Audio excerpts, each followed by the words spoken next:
तो दोस्तों आज मैं एक्सप्लेन करने वाला हूँ 1999 में आई मूवी कौन को।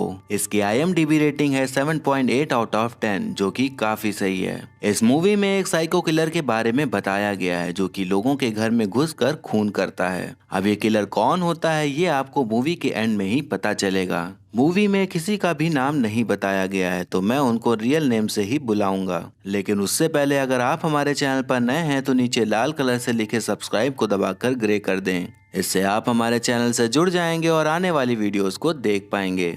तो मूवी की शुरुआत में हम एक लड़की को देखते हैं जो कि फोन पर अपनी माँ से बात कर रही होती है। वो कहती है कि आप लोग जल्दी आ जाओ, मुझे घर पर अकेले डर लग रहा है। फोन कट हो जाने के बाद उर्मिला टीवी ऑन करती है जिसमें कि न्यूज में एक किलर के बारे में बता रहे होते हैं। वो किलर घर में बहाने से घुसता है और फिर घर में रह रहे लोगों को मार डालता है। उसकी मेंटली हालत ठीक नहीं है इसलिए उसे लोगों को मरते हुए देखना पसंद है। अब ये न्यूज सुनने के बाद उसके दिमाग में ये वहम बैठ जाता है कि उसके घर में कोई है, तो वो हर जगह चेक करने लगती है पर उसे कोई भी नहीं दिखता।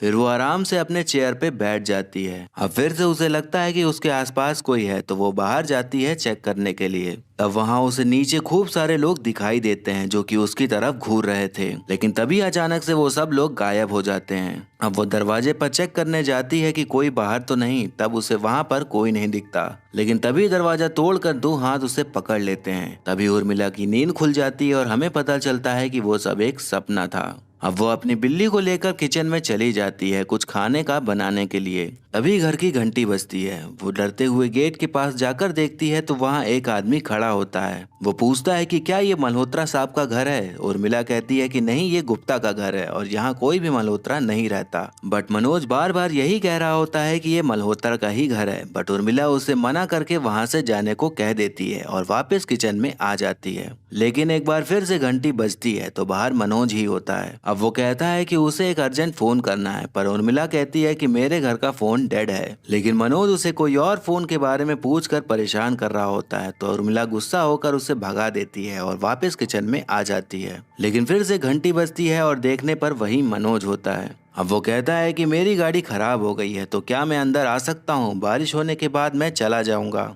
तब उर्मिला कहती है कि तो आप अपनी गाड़ी में जाकर ही क्यों नहीं बैठ जाते। अब ये सुनकर वो वहाँ से चला जाता है और उर्मिला वापस किचन में आ जाती है। बट अगेन घंटी बजती है और फिर से वहाँ पर मनोज ही होता है। अब वो कहता है कि मेरी गाड़ी की चाबी अंदर ही रह गई इसीलिए मैं गाड़ी के अंदर नहीं जा सकता, तो मैं क्या अब आपके घर के अंदर आ सकता हूँ। अब उर्मिला को समझ नहीं आता कि वो क्या कहे तो वो झूठ बोल देती है कि मेरे पति ऊपर सो रहे हैं तो उन्हें अच्छा नहीं लगेगा कि कोई अनजान आदमी घर में आ जाए, और यही कहकर फिर उसे वहां से भगा देती है और फिर से किचन में आ जाती है। अब वो आदमी किचन की खिड़की पर ही आ जाता है जिसे देखकर उर्मिला डर जाती है। वो उससे कहता है कि उसे बहुत भूख लगी है तो कुछ खाने को दे दे।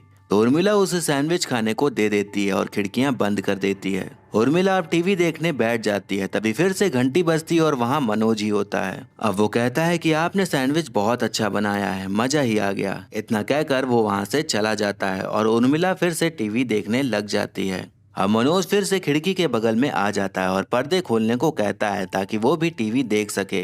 अब उर्मिला फ्रस्ट्रेटेड होकर पर्दा खोल देती है और मनोज टीवी देखने लग जाता है। अब मनोज उसके पति से रिलेटेड सवाल करने लगता है कि वो कब सोए थे, कब जागेंगे, कितना सोएंगे। तो उर्मिला उसे भगाकर पर्दा बंद कर देती है। लेकिन थोड़ी ही देर बाद फिर से घंटी बजती है और मनोज कहता है कि आपके पति जग गए हैं और मैंने उन्हें खिड़की पर खड़े देखा है। अब ये सुनकर उर्मिला की हालत खराब हो जाती है क्योंकि उसने तो झूठ बोला था कि उसके पति सो रहे हैं, तो अब वहाँ पर ऊपर कौन है। वो चेक करने के लिए ऊपर जाती है। तभी कुछ टूटने की आवाज आती है तो वो डर के मारे भागकर दरवाजा खोल के उसी आदमी के पास पहुंच जाती है और उससे बोलने लगती है कि ऊपर कोई है। तब मनोज कहता है कि हाँ, आपने ही तो कहा था आपके पति हैं। तो वो बता देती है कि मैंने तुमसे झूठ बोला था, मेरा कोई भी पति नहीं है। अब मनोज उससे ऊपर देखने के लिए परमिशन मांगता है। वो एक भाला लेकर ऊपर जाकर देखता है तो कोई भी नहीं होता।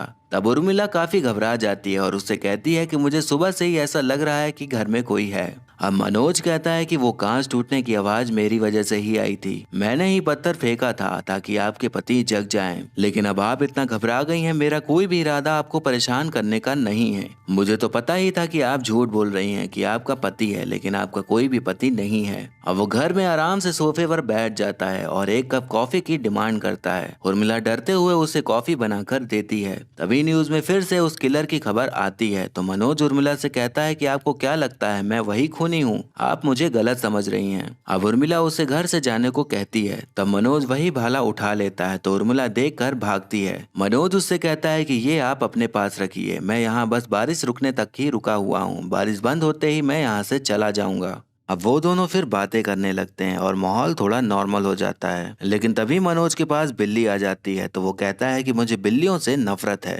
तभी अचानक से वहाँ पर लाइट चली जाती है। अब उर्मिला कैंडल्स ढूंढने के लिए किचन में जाती है। वो जैसे ही कैंडल जलाती है तो देखती है कि उसकी बिल्ली वहाँ पर मरी पड़ी हुई है। उसे देखकर अब उसकी एकदम समझ जाइए क्या कहना चाह रहा हूँ मैं।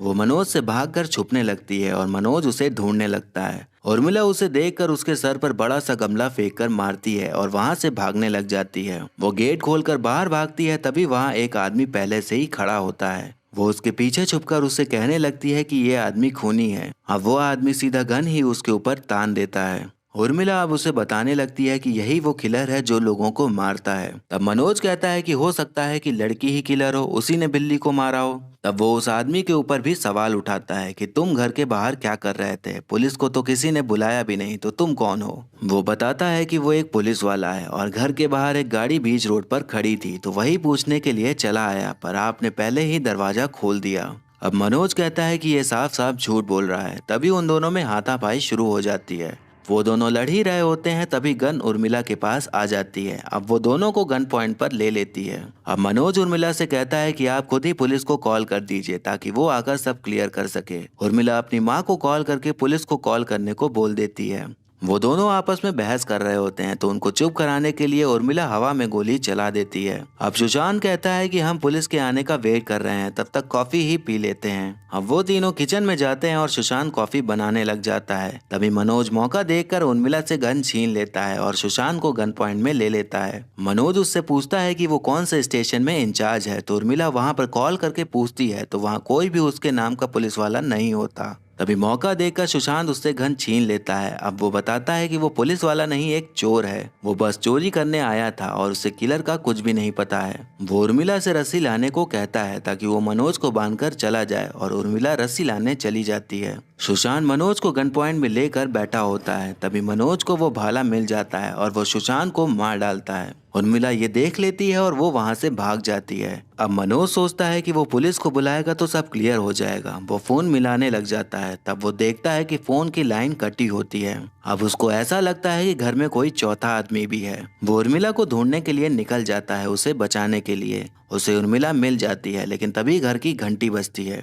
मनोज देखने के लिए नीचे जाता है और उसके पीछे पीछे उर्मिला भी जाती है। मनोज बताता है कि कोई आदमी मल्होत्रा को पूछ रहा था, पर आपने तो कहा था कि ये गुप्ता का घर है। अब मनोज को समझ नहीं आ रहा होता कि आखिर वहाँ चल क्या रहा है और कौन सही है और कौन झूठ बोल रहा है। वो फिर से उर्मिला को ढूंढने लग जाता है। वो जब ऊपर जाता है तो उसे एक कारपेट दिखती है। वो जब उसे खोलकर देखता है तो उसमें एक आदमी की लाश होती है और वो आदमी मिस्टर मल्होत्रा होता है। अब यहाँ पर एक राज खुलता है, वो किलर कोई और नहीं उर्मिला ही होती है। अब वो चाकू लेकर मनोज को मारने पीछे पड़ जाती है। अब उर्मिला का असली रूप सामने आ जाता है। उर्मिला मनोज पर भारी पड़ रही होती है और वो उसके पीठ पर चाकू मार देती है। लेकिन मनोज में अब भी जान बाकी होती है। वो उसे डंडे से मारने की कोशिश करता है पर उसे कोई भी असर नहीं होता। बट फिर भी कैसे भी करके मनोज उस पर भारी पड़ने लगता है और उसे मारने लगता है। पर तभी वहाँ सुशांत आ जाता है और वो भाले से मनोज को ही मार डालता है क्योंकि उसे कोई आइडिया नहीं होता कि किलर कौन है। बट थोड़ी देर में उसे एहसास हो जाता है, बट तब तक देर हो चुकी थी। उर्मिला अब उसे भी चाकू मार के छत से नीचे ढकेल के मार डालती है और अब वो वहीं बाउंड्री पर खड़े होकर डांस कर रही होती है। उसके बाद हम देखते हैं कि उर्मिला फिर से अच्छे कपड़े पहनकर वहां पर खून के निशान साफ कर रही होती है। फिर तभी वहां पर घंटी बजती है और एक आदमी पूछता है कि घर पे मल्होत्रा साहब हैं क्या। उर्मिला कैमरे की तरफ एक क्रीपी सी स्माइल देती है और मूवी यहीं पर खत्म हो जाती है।